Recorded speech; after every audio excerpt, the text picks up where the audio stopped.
രാവിലെ തന്നെ ഹൃദയം നുറുങ്ങിപ്പോകുന്ന ഒരു കാഴ്ച ന്യൂസിൽ കണ്ടതാണ്. സ്കൂളിൽ നിന്ന് ഷോക്കേറ്റ് മരിച്ച കുഞ്ഞിന്റെ അമ്മ അവസാനമായി മകനെ കാണാൻ പ്രവാസത്തു നിന്നെത്തുന്നു. ചോരാത്ത കൂരയും ചോറും നൽകാൻ മക്കൾക്ക് വേണ്ടി കടൽ കടന്നുപോയ സ്ത്രീയാണ്. അതിലൊരു കുഞ്ഞിനെ കാണാൻ പോകുന്നത് ജീവനില്ലാതെയാണ്. എയർപോർട്ടിൽ നിന്ന് വന്നെത്തുമ്പോൾ അവരെ കടന്നൽക്കൂട്ടം പോലെ വളയുന്ന മാധ്യമപ്രവർത്തകർ.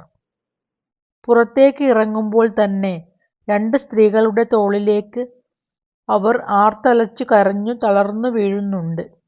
പോലീസുകാർ ചുറ്റുമുണ്ടായിട്ടും താങ്ങി എടുത്തോണ്ട് നടക്കുന്നതിനിടയിലേക്ക് ക്യാമറയും കോലുമായി ചെന്ന് മാധ്യമപ്രവർത്തകർ നടക്കാൻ പോലും അവരെ സമ്മതിക്കുന്നില്ല. ഇന്നലെ കുട്ടിയുടെ അച്ഛന്റെ വായയിലേക്ക് മൈക്ക് തിരുകുമ്പോൾ അദ്ദേഹം പൊട്ടിക്കരഞ്ഞു.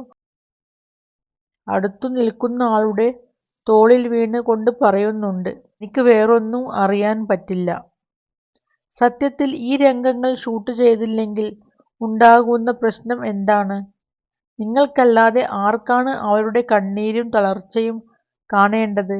അവരുടെ വായിൽ കോലിട്ട് കുത്തിയിട്ട് എന്ത് വാർത്തയാണ് നിങ്ങൾക്ക് കിട്ടാനുള്ളത്? പറഞ്ഞു തരാമോ? മനസാക്ഷി മരക്കൊമ്പിൽ തൂക്കിയിട്ട് ജഡങ്ങളായി പണിയെടുക്കുന്ന മാധ്യമപ്രവർത്തകരാകരുത്. മോശമാണ് ഇതൊക്കെ, വളരെ വളരെ മോശം. മനുഷ്യനാണ് എന്നതിൻ്റെ ചെറിയ ലക്ഷണമെങ്കിലും ഇതുപോലെയുള്ള അവസരങ്ങളിൽ കാണിക്കാൻ പഠിക്കണം. മരണം ഒരു നാൾ ഓർക്കാപ്പുറത്ത് ഇതുപോലെ നിങ്ങളുടെ കുടുംബത്തിലേക്കും കയറി വന്നേക്കാം. അപ്പോഴും ഇതുപോലെ സ്വയം ആഘോഷിക്കാൻ നിങ്ങൾക്ക് പറ്റണം.